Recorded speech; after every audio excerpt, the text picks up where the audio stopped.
So guys welcome back to micro classes. हमारी Meerut university और Saharanpur university की बीएड फर्स्ट ईयर की क्लासेज चल रही हैं। आज का हमारा सब्जेक्ट है फिजिकल साइंस। आज हम एक शिक्षण विधि के बारे में बात करने वाले हैं जिसका नाम है समस्या समाधान विधि, प्रॉब्लम सॉल्विंग मेथड। अब प्रॉब्लम सॉल्विंग मेथड का क्या अर्थ होता है, क्या इसके गुण दोष होते हैं, यह सब हम इस वीडियो में कवर करने वाले हैं। तब समस्या समाधान विधि, इसे हम समस्या निवारण विधि भी कहते हैं, प्रॉब्लम सॉल्विंग मेथड। ये क्या होता है? देखो, जो समस्या समाधान विधि है वो एक शिक्षण विधि है। जैसे दूसरी शिक्षण विधियां होती हैं वैसे ये भी एक शिक्षण विधि है। शिक्षण विधि के माध्यम से हम क्या करते हैं, बच्चों को किसी भी टॉपिक का ज्ञान प्रदान करते हैं। तो शिक्षण विधि क्या होती है? अपने टॉपिक को पढ़ाने के लिए एक टीचर जिस भी तरीके को अपनाता है उस तरीके को हम शिक्षण विधि कहते हैं। समस्या समाधान विधि भी एक शिक्षण विधि है। इसमें एक टीचर क्या करता है, बच्चों के सामने कोई समस्या रख देता है और बच्चों से कहता है कि आपको इस समस्या का समाधान करना है। बच्चे खुद तर्क वितर्क करते हैं, अपना दिमाग लगाते हैं, विश्लेषण संश्लेषण करते हैं, सोचते हैं, जो उन्होंने पढ़ा है वो सारा अप्लाई करते हैं। और ऐसा करते करते एक टाइम आता है जब बच्चे उस समस्या का समाधान कर लेते हैं। इस प्रकार बच्चे उस समस्या का समाधान कैसे किया जाएगा ये सीख लेते हैं। मतलब क्या होता है, एक टीचर चाहता है इस विधि के माध्यम से कि बच्चे खुद ही किसी भी टॉपिक को सोच समझकर, विश्लेषण वगैरह कर उस टॉपिक को समझ ले। जैसे यहाँ पर हमने बच्चों को कोई पजल दे दी है, इस पजल को कहा है इस बच्चे से कि इस पजल को आप सोल्व कीजिए। बच्चा उस पजल को धीरे धीरे कोशिश करता रहेगा, दिमाग लगाएगा, पजल को सोल्व कर लेगा और एक टाइम आएगा बच्चा उस पजल को पूरी तरह से सोल्व कर लेगा। दोबारा जब भी ऐसी कोई पजल इस बच्चे को दी जाएगी तो बच्चा उसे जल्दी सोल्व कर लेगा। क्यों सोल्व कर लेगा? क्योंकि बच्चे ने इस तरह की पजल को सोल्व करना सीख लिया है।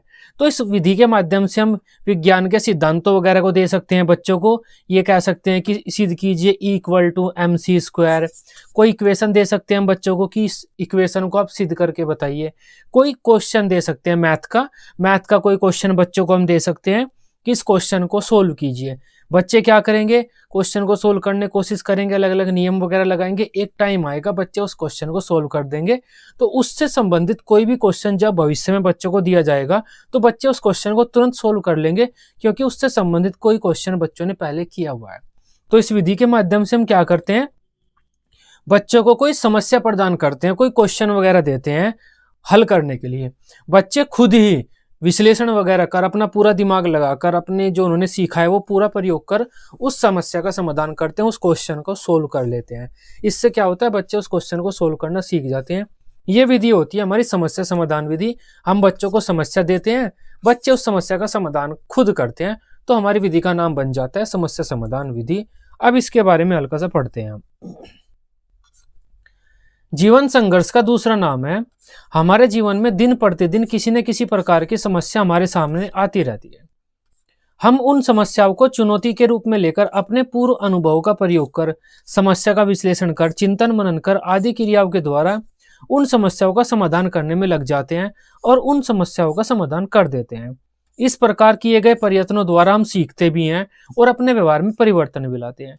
इस प्रकार ही हम संपूर्ण जीवन भर सीखते हुए चलते हैं। यही हमारी समस्या समाधान विधि का भी सिद्धांत होता है। तो इसमें क्या होता है, देखो, जनरली जो भी हम अपना जीवन व्यतीत कर रहे हैं, हमारे जीवन में समस्याएं आती रहती हैं दिन प्रतिदिन। उन समस्याओं का हम समाधान करते रहते हैं।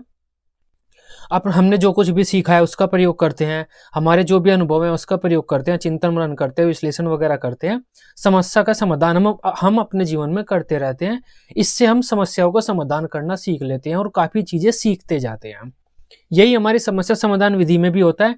इसमें भी हम बच्चों को कोई समस्या देते हैं और उस समस्या का समाधान करने के लिए कहते हैं। बच्चे उस समस्या का समाधान करते हैं और उस समस्या का समाधान करना सीख लेते हैं। समस्या समाधान विधि का जन्मदाता सुकरात को माना जाता है। इस विधि में छात्रों के समक्ष कोई समस्या प्रस्तुत की जाती है तथा छात्रों को उस समस्या का समाधान करने के लिए कहा जाता है। समस्या का चयन हो जाने के बाद छात्र समस्या की अनुभूति करते हैं और उस समस्या के समाधान में लग जाते हैं।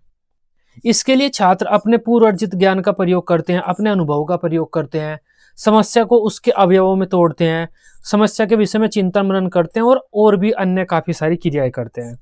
ऐसा करते करते में एक समय आता है जब कि बच्चे उस समस्या का समाधान कर लेते हैं, अर्थात बच्चे उस समस्या का समाधान करना सीख जाते हैं। इस दौरान शिक्षक छात्रों का अवलोकन करता है तथा उन्हें दिशा निर्देश प्रदान करता है। साथ ही शिक्षक यह भी देखता है कि प्रदान की गई समस्या बच्चों के रुचि स्तर, आयु आदि के अनुरूप होनी चाहिए। तो इस विधि में क्या होता है, एक शिक्षक बच्चों को कोई समस्या प्रदान करता है, बच्चे अपने अनुभव वगैरह का प्रयोग कर उस समस्या का समाधान में लग जाते हैं, उस प्रश्न वगैरह का उत्तर ढूंढने में लग जाते हैं और प्रश्न का उत्तर ढूंढ लेते हैं, अपनी समस्या का समाधान ढूंढ लेते हैं। इस तरह से बच्चे उस समस्या का समाधान ढूंढना सीख जाते हैं। दो परिभाषा यहाँ पर लिखी हुई है, उन्हें पढ़ते हैं थोड़ा सा। स्किनर ने क्या कहा है, समस्या समाधान एक ऐसी रूपरेखा है जिसमें सृजनात्मक चिंतन तथा तर्क दोनों होते हैं। तो स्किनर ने यह कहा है, समस्या समाधान एक ऐसी विधि है जिसमें सृजनात्मक चिंतन मतलब बच्चे क्रिएटिव रूप में थिंकिंग करेंगे और तर्क भी करेंगे उस चीज के बारे में खुद से ही कि अच्छा ये ऐसे नहीं तो होगा तो ऐसे होगा। यह स्किनर ने कहा है।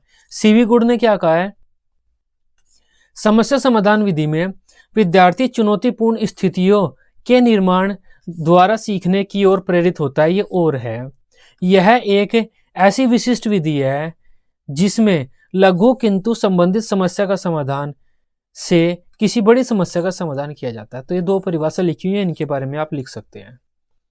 थोड़ा सा और पढ़ लेते हैं। इस विधि का प्रयोग गणित शिक्षण में, विज्ञान के शिक्षण में हम काफी ज्यादा करते हैं।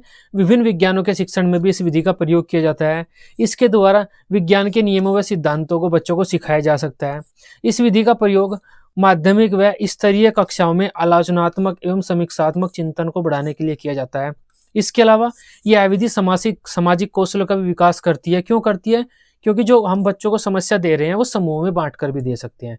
छोटे छोटे ग्रुप बच्चों का बना लेंगे हम, प्रत्येक ग्रुप के लिए कुछ समस्याएं निर्धारित करेंगे।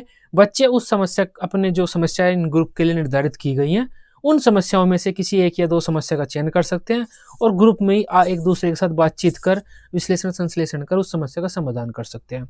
इससे क्या होगा, बच्चों के जो कौशल है, सामाजिक कौशल है, नैतिक कौशल है, उनका भी विकास होगा। अब इस विधि के स्टेप्स की बात कर लेते हैं। सबसे पहले तो होता है समस्या का चयन। बच्चे समस्या का चयन करते हैं, पहला चरण होता है इस विधि का। बच्चे समस्या की अनुभूति करते हैं, उसके बारे में विचार विमर्श करते हैं, सोचते हैं कि ये कैसे कैसे हल होगी। फिर समस्या का विश्लेषण करते हैं, उस समस्या को उसके खंडों में, अवयवों में तोड़ते हैं, देखते हैं ये अवयव कैसे कैसे हैं, इनमें से क्या क्या निकल सकता है। उसके बाद तथ्यों का एकत्रीकरण करते हैं। अवयवों में हमने समस्या को तोड़ा है, उस अवयवों से संबंधित क्या क्या तथ्य हमें मिल सकते हैं, कौन कौन से सिद्धांत यहाँ पर लग सकते हैं, उन तथ्यों का एकत्रीकरण करते हैं हम। फिर तथ्यों से निष्कर्ष निकालते हैं, तथ्यों से क्या समस्या का समाधान हो रहा है, क्या क्या निष्कर्ष निकल रहा है, और बाद में जाकर हम समस्या का समाधान कर लेते हैं। ये स्टेप होते हैं इस विधि के। ये सीटेट में और यूपीटेट में भी काफी ज्यादा पूछे जाते हैं समस्या समाधान विधि के स्टेप। अब बात कर लेते हैं इस विधि के गुणों की। इस विधि के भी कुछ गुण होते हैं। इससे छात्रों में समस्या समाधान के कौशलों का विकास होता है। इससे क्या होता है, अगर बच्चों के जीवन में कोई भी समस्या आती है तो बच्चे खुद उस समस्या के समाधान में लग जाते हैं। तो बच्चे के प्रॉब्लम सॉल्विंग जो स्किल्स होती हैं उनका विकास होता है। इससे छात्र मौलिक चिंतन करना सीखते हैं। मौलिक चिंतन मतलब स्वतंत्र रूप से नया चिंतन करना सीखते हैं। ऐसी चीज जो उन्होंने पहले नहीं पढ़ी है उसके बारे में भी चिंतन करने लगते हैं बच्चे। शैक्षिक उद्देश्यों की प्राप्ति में यह सहायता करती है। यह विधि छात्र केंद्रित है क्योंकि बच्चे खुद एक्टिव रहकर ज्ञान प्राप्त कर रहे हैं, इसमें खुद बच्चे क्रियाएं कर रहे हैं। यह विधि आधुनिक मनोविज्ञान के सिद्धांतों के अनुकूल है। इससे छात्रों में विश्लेषण संश्लेषण जैसी क्षमताओं का विकास किया जा सकता है। इससे छात्रों में वैज्ञानिक सोच को विकसित किया जा सकता है। इससे जो छात्र ज्ञान प्राप्त करते हैं वो स्थायी होता है। इस विधि में छात्रों को समस्याएं उनकी रुचि स्तर आदि के अनुरूप प्रदान की जाती है। यह विधि विश्लेषण संश्लेषण तर्क चिंतन आदि की क्षमता का विकास करती है। यह विधि छात्रों की शिक्षक पर निर्भरता को भी समाप्त करती है, क्योंकि जनरली बच्चे क्या सोचते हैं कि हमें टीचर ही ज्ञान प्रदान करेंगे। इस विधि के द्वारा बच्चों को ये पता चलता है कि नहीं, ज्ञान तो हम खुद भी प्राप्त कर सकते हैं, हमें थोड़ी सी कोशिश करनी होगी। इससे छात्रों में क्रियाशील रहने के गुणों का विकास होता है। इसके अलावा यह भी हो सकता है कि इस विधि से बच्चों के सामाजिक कौशलों का भी विकास हो सकता है। आप कुछ और ऐड करना चाहें खुद भी ऐड कर सकते हैं। नेक्स्ट है इस विधि के दोष। समस्या समाधान विधि के कौन कौन से दोष होते हैं? प्राथमिक कक्षाओं के लिए यह विधि उपयुक्त नहीं है, क्योंकि छोटे बच्चे स्वयं रिसर्च वगैरह कर, विश्लेषण कर समस्याओं का समाधान नहीं कर सकते। धन व ऊर्जा की अधिक खपत होती है। अगर हम कोई टॉपिक लेक्चर लेकर बच्चों को पढ़ाएं, वही टॉपिक हम समस्या समाधान विधि के द्वारा पढ़ाएं, तो धन व ऊर्जा अधिक खर्च होगा, इसमें समय व ऊर्जा अधिक खर्च होगी। यह विधि अधिक समय की मांग करती है। यह विधि विद्यालय की सामान्य समय सारणी में व्यवस्थित नहीं हो सकती। जो हमारी सामान्य समय सारणी है उसमें यह विधि व्यवस्थित नहीं होती। सामान्य समय सारणी मतलब जो हमारे लेक्चर होते हैं, पीरियड पहला, दूसरा, तीसरा, चौथा, 8th हमारे पीरियड होते हैं, उसमें यह विधि फिट नहीं बैठती है। इस विधि के लिए अधिक अनुभवी व कुशल अध्यापक की आवश्यकता होती है। इस विधि पर अच्छी पाठ्य पुस्तकों का अभाव है। इस विधि में शिक्षक अपना ज्ञान व कौशल छात्रों को नहीं दे पाता। अतिरिक्त छात्रों वाली कक्षा में यह विधि अनुपयुक्त हो जाती है। कभी कभी कुछ विद्यार्थी समस्या समाधान में अपना योगदान ही नहीं देते, मतलब कुछ बच्चे समस्या समाधान में योगदान ही नहीं देते, लेकिन कुछ बच्चे समस्या जल्दी भी समाधान कर लेते हैं और कुछ काफी लेट भी समाधान करते हैं। यह आवश्यक ही नहीं है कि छात्रों द्वारा जो परिणाम निकले वह सही हो, और सभी टॉपिक, सभी विषयों का ज्ञान हम इस विधि के द्वारा नहीं दे सकते। तो ये कुछ चीजें हैं जो इस विधि में आपको लिखनी होती हैं पेपर में। आई होप समस्या समाधान विधि क्या होती है इसके बारे में अब आप आसानी से समझ पाए होंगे। वीडियो अच्छी लगी हो, आप इसे अपने बीएड ग्रुप में दोस्तों के साथ शेयर कर सकते हैं। बीएड की सभी सब्जेक्ट की डेली रेगुलर क्लासेस लेने के लिए आप इस चैनल को सब्सक्राइब कर सकते हैं। Till then, bye bye, take care.